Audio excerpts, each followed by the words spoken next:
Bem-vindos a mais uma exploração aqui no The Deep Dive. Hoje a gente vai mergulhar no processo civil brasileiro, sabe? Olhar para umas ferramentas bem importantes que aparecem depois da decisão do juiz. Isso mesmo. São os embargos de declaração, os EDs, o agravo de instrumento, AI, e o agravo interno, o agente. Temos aqui um material de aula, aula11.pdf, bem completo para guiar a gente. Uhum. E a ideia é desvendar o que são, claro, mas principalmente quando usar cada um, né? E por quê? Vamos lá abrir essa caixa. Vamos sim, são ferramentas cruciais, né? Mas cada uma tem seu lugar, suas regras, é bem específico. Entender isso é, fundamental na prática. E até para quem só quer entender como o processo anda, como as decisões podem ser, digamos, ajustadas ou revistas. Ótimo ponto. Então vamos começar pelos embargos de declaração, os EDs. O material diz que eles são para coisas bem pontuais, quase como uma correção de rota da própria decisão. É isso? Exatamente, a palavra é essa, pontual, específico. Os EDs, como o material mostra, não servem para rediscutir se a decisão foi justa ou não, sabe? Se o juiz acertou no mérito. A função é outra. E qual seria? É pedir para o próprio juiz ou para o tribunal que deu a decisão para ele corrigir falhas na estrutura da decisão mesmo. O código lista quais são: omissão, quando faltou falar algo importante. Certo. Contradição, quando os fundamentos não batem, são conflitantes. Obscuridade, se está confuso, não dá para entender direito.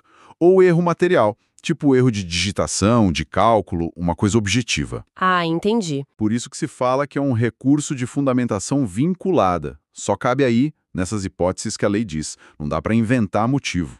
Perfeito. É como dizer, olha, juiz, aqui ficou faltando algo ou essa parte não está clara. Não é para tentar ganhar de novo. E o material fala muito de prazo e efeitos. Isso parece importante, né? Quais são os detalhes aí? Ah, sim, os detalhes operacionais são cruciais aqui. Prazo para entrar com EAD é curtinho. 5 dias úteis, a contar da intimação da decisão. Regra geral. 5 dias. Bem rápido. Mas atenção, tem uma exceção muito importante que o material destaca. Prazo em dobro para a Fazenda Pública, União, Estados, municípios, para o Ministério Público e para a Defensoria Pública. Para eles, são 10 dias úteis. Ah, prazo em dobro para eles. Isso. E essa regra do prazo em dobro pode valer também se tiver várias partes do processo, litisconsórcio, com advogados de escritórios diferentes, sabe? Depende da situação. Mas para esses entes públicos é sempre 10 dias. Entendi. 10 dias faz diferença. E tem um efeito que o material deu bastante destaque: a interrupção dos prazos. O que significa isso na prática? É para todo mundo?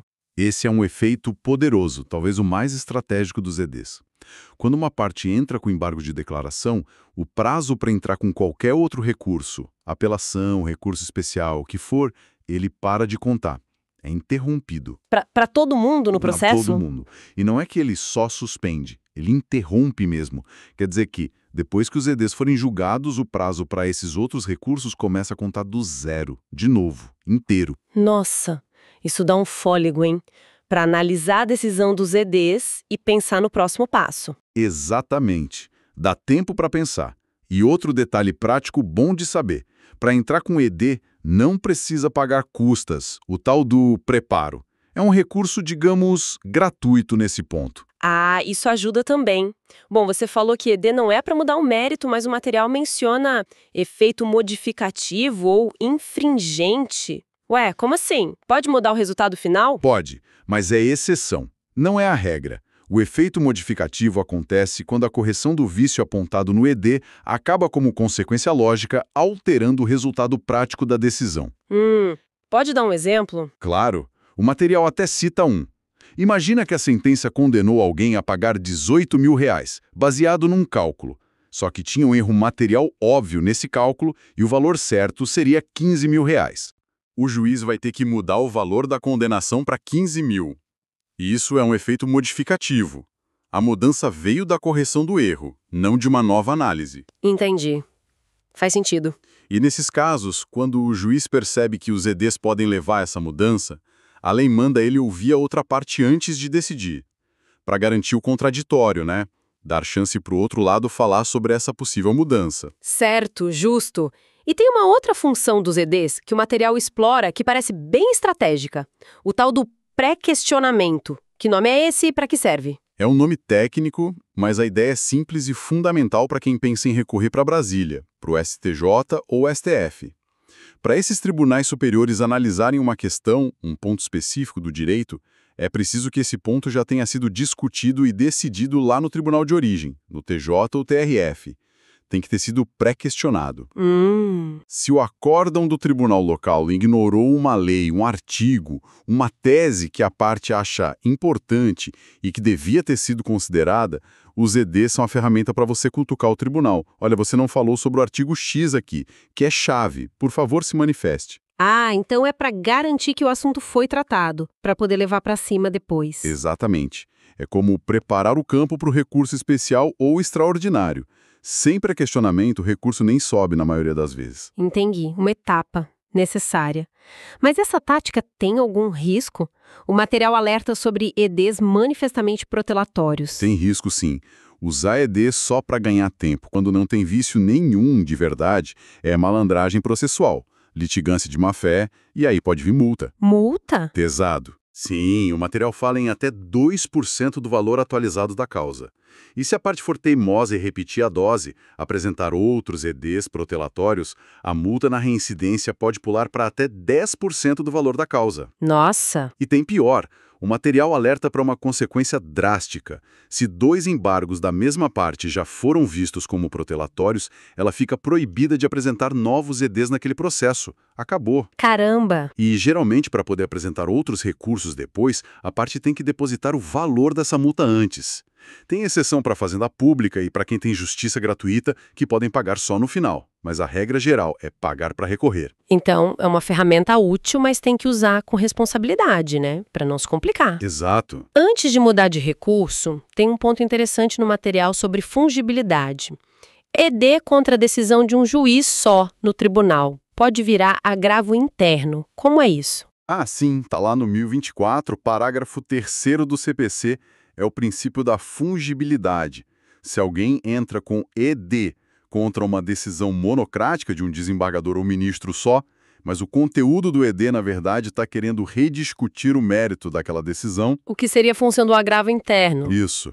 O relator pode, em vez de simplesmente não conhecer os EDs, recebê-los como agravo interno e mandar processar como tal. É para aproveitar o ato, sabe? Desde que não seja um erro muito grosseiro ou má-fé, claro. Interessante. E o material dá aquele exemplo prático da omissão. O município ganha a ação, mas o juiz esquece de fixar os honorários do advogado do município. Cabe ED por omissão.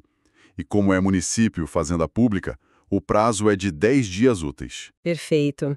Acho que deu para pegar bem a ideia dos EDs. Agora, se o problema não é bem um defeito na decisão final, mas algo que o juiz decidiu antes, no meio do processo, aí entra o agravo de instrumento, o AI, né? Exatamente. O agravo de instrumento, o AI, tem outra lógica. Ele serve para atacar certas decisões que o juiz toma durante o processo, antes da sentença. São as chamadas decisões interlocutórias. Interlocutórias, tipo, sei lá, uma decisão sobre uma prova ou sobre quem vai pagar a perícia. Isso, ou sobre uma liminar, tutela provisória, ou se aceita ou não um terceiro no processo. Coisas que resolvem questões pontuais, mas não encerram o caso. E o material frisa. As situações em que cabe aí estão listadas no artigo 1015 do CPC. E essa lista do 1015 é tipo, só pode o que está aqui ou tem alguma flexibilidade? Olha, essa é a grande discussão do AI.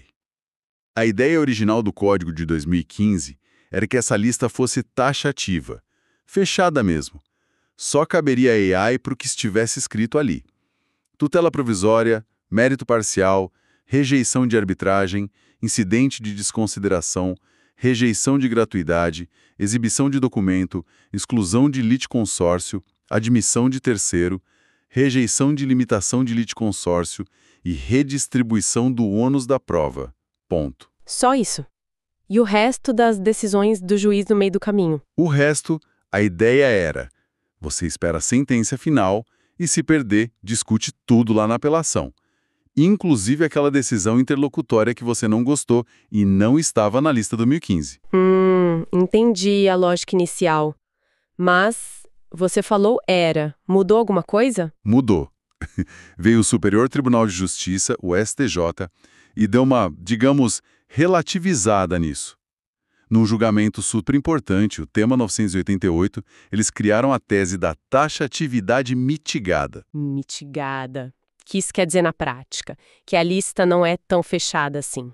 Quer dizer que, embora a regra seja a lista do 1015, excepcionalmente pode caber aí contra uma decisão interlocutória que não está na lista, se a parte conseguir provar duas coisas. Primeiro, que tem urgência, e segundo, que esperar para discutir só na apelação tornaria a análise inútil no futuro. Urgência e inutilidade da espera. Tem algum exemplo de quando isso aconteceria? O material dá um bom exemplo. Imagina que o juiz indefere uma perícia que é essencial para você provar seu direito. E o objeto da perícia, sei lá, uma máquina que está se estragando, um alimento que vai vencer, corre risco de desaparecer ou se perder com o tempo. Ah, claro. Nesse caso, esperar até a sentença e a apelação para discutir se a perícia devia ter sido feita, não adianta mais nada, a prova já era. Aí, essa urgência, esse risco de inutilidade, poderia justificar um AI, mesmo que, em deferimento de prova pericial, não esteja escrito lá no 1015. É uma válvula de escape para evitar dano irreparável. Entendi. Então, não é para qualquer coisa fora da lista, tem que ter essa urgência qualificada, esse risco real. É uma exceção mesmo. Exato. Não é para banalizar. Mas é uma flexibilidade importante.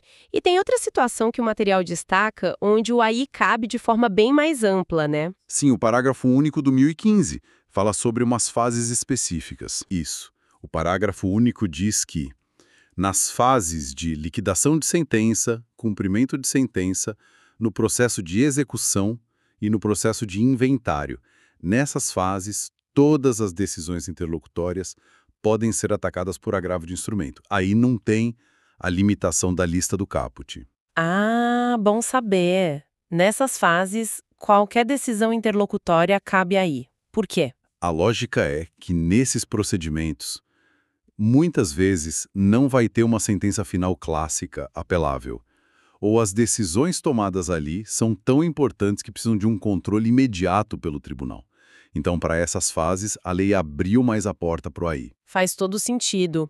E como é que funciona a tramitação do AI? Eu apresento para o mesmo juiz que deu a decisão? Não. Aí é outra diferença grande. O agravo de instrumento você protocola direto lá no tribunal, TJ ou TRF, o tribunal que julgaria a apelação depois. Não passa mais pelo juiz da primeira instância, direto para a segunda instância. E o processo principal, lá embaixo, ele para? Não para automaticamente. Esse é um ponto crucial que o material reforça. Entrar com a AI por si só não suspende os efeitos da decisão que você está atacando, nem paralisa o andamento do processo na origem. É o chamado efeito suspensivo ope legis, que ele não tem. Ué, e se a decisão do juiz me causa um prejuízo imediato? Eu quero que ela pare de valer enquanto o tribunal não decide o AI. Como faz? Aí você precisa pedir o efeito suspensivo. No próprio AI, você faz um pedido específico para o relator lá no tribunal, explicando por que a decisão tem que ser suspensa. Tem que mostrar a probabilidade do seu direito, o fumus boni iuris, e o perigo de dano se a decisão continuar valendo, o periculum in mora. Se o relator concordar, aí sim ele concede o efeito suspensivo. Mas tem que pedir e justificar. Entendi. Não é automático. Tem que batalhar por ele. E custas. Tem que pagar para entrar com a AI. Tem sim. Diferente dos EDs, o AI exige o pagamento de preparo, as custas processuais, a não ser que a parte tenha gratuidade de justiça, ou seja, uma das exceções legais. É algo para ficar atento. Certo. Direto no tribunal, sem suspensão automática, com custas? E o juiz que deu a decisão original, ele fica sabendo do AI? Ele pode, sei lá, mudar de ideia depois que eu recorri? Pode. Ele é comunicado oficialmente que o AI foi interposto. E a lei dá a ele a chance de exercer o juízo de retratação. Ele pode analisar os argumentos do agravo e, se achar que errou mesmo, ele pode reconsiderar e reformar a própria decisão. Ah, que interessante. E se ele fizer isso? Se ele reformar totalmente a decisão que foi alvo do AI, o agravo lá no tribunal perde o objeto, nem vai ser julgado no mérito, porque a decisão que ele combatia não existe mais daquele jeito. É uma forma mais rápida de resolver sem precisar esperar o tribunal. Legal essa possibilidade. Antes da gente ir para o último, o material fez uma observação sobre juizados especiais. Lá não cabe aí, é isso? Via de regra, não.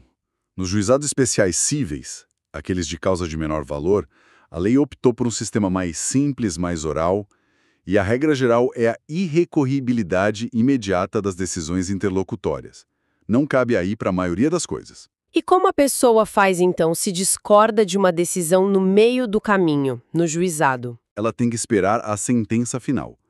Se a sentença for desfavorável, aí ela entra com um recurso inominado, que é tipo a apelação do juizado.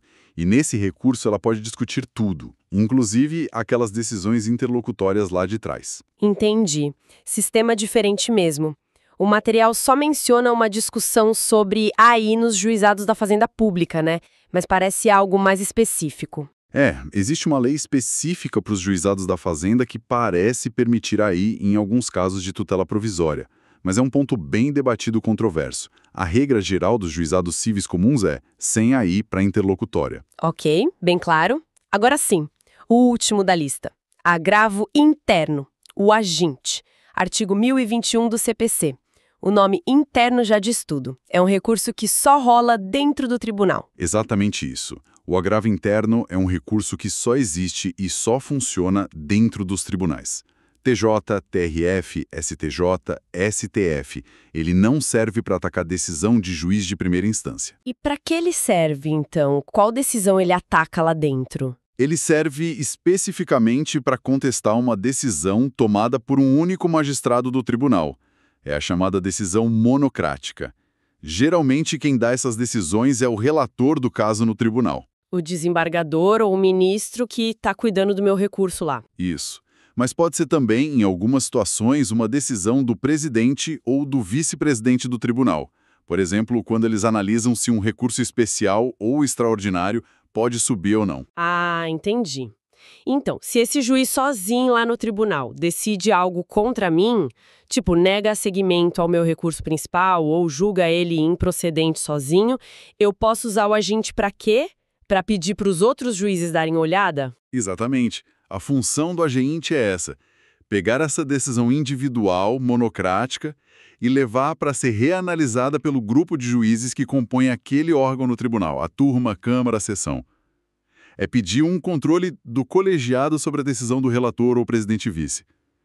Garante uma segunda olhada, agora coletiva. Parece importante para evitar que uma decisão dependa só de uma cabeça, né? Sem dúvida.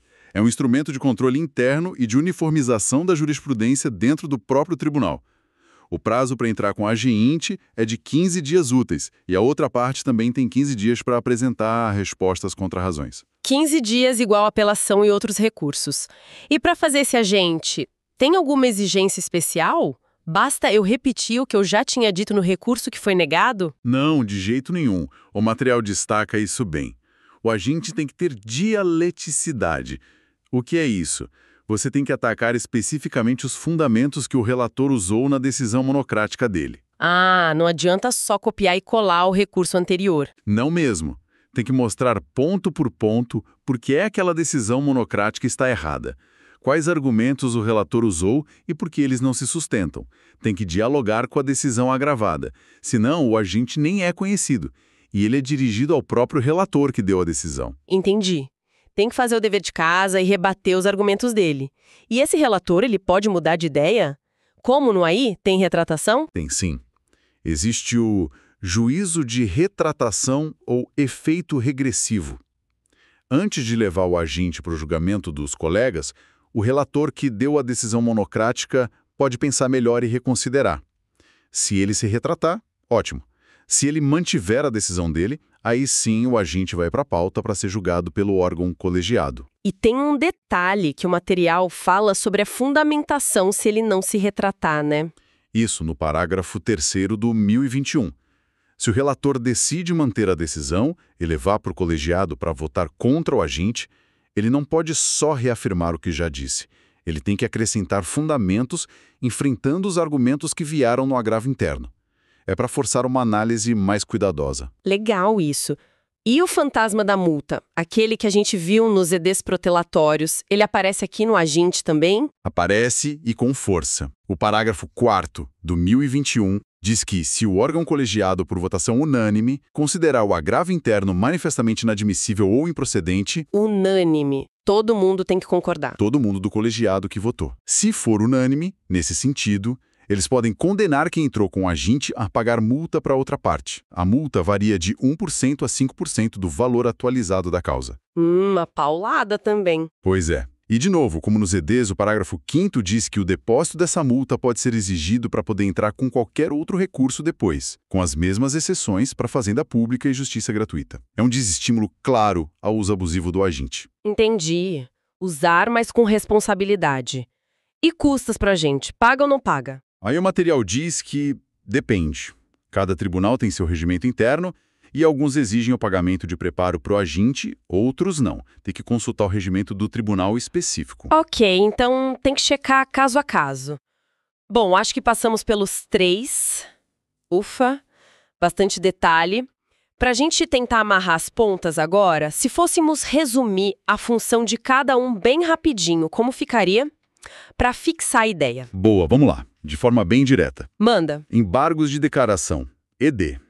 É para corrigir defeito técnico da decisão, omissão, contradição, obscuridade e erro material, pedido para o próprio juiz do tribunal que decidiu. Prazo curto, 5 ou 10 dias, interrompe prazo para os outros, sem custas. Pode mudar o resultado, modificativo, e serve para pré-questionar. Cuidado com multa se for protelatório. Certo. ED igual a conserto técnico. Próximo. Agravo de instrumento, AI. É para atacar decisão no meio do processo, interlocutória, lá na primeira instância. Cabe só nas hipóteses do 1015, regra geral, mas com a exceção da taxatividade mitigada, se tiver urgência, tema 988 STJ. E cabe para todas as interlocutórias em execução, cumprimento, liquidação e inventário. Vai direto para o tribunal, não suspende automático, tem custas e o juiz pode se retratar. Ok, aí igual atacar decisão no meio do caminho, primeira instância. E o último? Agravo interno, aginte. É para atacar decisão de um juiz só, monocrática, lá dentro do tribunal. Leva a decisão individual para revisão do grupo, colegiado. Prazo de 15 dias, tem que atacar os fundamentos da decisão, dialeticidade, o relator pode se retratar e tem risco de multa pesada se for protelatório por unanimidade. Custas dependem do tribunal. Acho que assim fica mais fácil de visualizar a função de cada um, né? Exato. Olhando para tudo isso que a gente conversou, baseado no material, qual é a grande lição sobre esses recursos? Por que é tão importante conhecer essas diferenças? A lição principal, eu diria, é que a estratégia recursal é fundamental. Escolher o recurso certo, no prazo certo, cumprindo os requisitos. Isso não é só detalhe formal, isso é o jogo. Uhum. Errar aqui pode significar perder a chance de discutir algo importante. O direito preclui, como a gente diz. Saber quando usar um ED para preparar o terreno para o STJ, quando um AI urgente é cabível mesmo fora da lista, ou como construir um agente forte para reverter uma monocrática, isso faz toda a diferença no resultado. É evitar perder por WO, né? Questões processuais. Exatamente. Dominar essas ferramentas garante que o direito material possa ser discutido até o fim, que as decisões sejam revisadas quando precisam ser e que o processo cumpra sua função da melhor forma possível. Ótimo, foi uma análise bem profunda, mas espero que tenha clareado bastante as coisas sobre embargos de declaração, agravo de instrumento e agravo interno, usando como base a aula 11.pdf. Entender esses mecanismos é útil para todo mundo que lida ou se interessa pelo nosso sistema de justiça, né? Sem dúvida nenhuma. Cada um deles tem um papel nesse diálogo que é o processo, buscando decisões mais claras, mais corretas e dando às partes as chances de revisão nos momentos certos. É a busca pelo equilíbrio e pela justiça dentro das regras. Então, a gente terminar com uma provocação para quem nos ouve, pegando o gancho daquela discussão sobre o agravo de instrumento e a taxatividade mitigada que o STJ criou, isso joga a gente bem no meio de uma tensão que existe sempre no direito, né? Qual tensão? A tensão entre ter regras claras, previsíveis, seguras, a lista fechada do 1015 era para ser isso, e a necessidade de fazer justiça no caso concreto, de achar saída para situações urgentes, onde seguir a regra à risca poderia causar um dano que não dá para consertar depois. Ah, sim. Segurança jurídica versus justiça efetiva no caso concreto, um dilema clássico. Exato. Onde é que está o ponto ideal de equilíbrio? Quanta rigidez a gente precisa para ter segurança e quanta flexibilidade a gente precisa para garantir que o processo realmente funcione para fazer justiça? Fica aí a reflexão para a gente continuar pensando.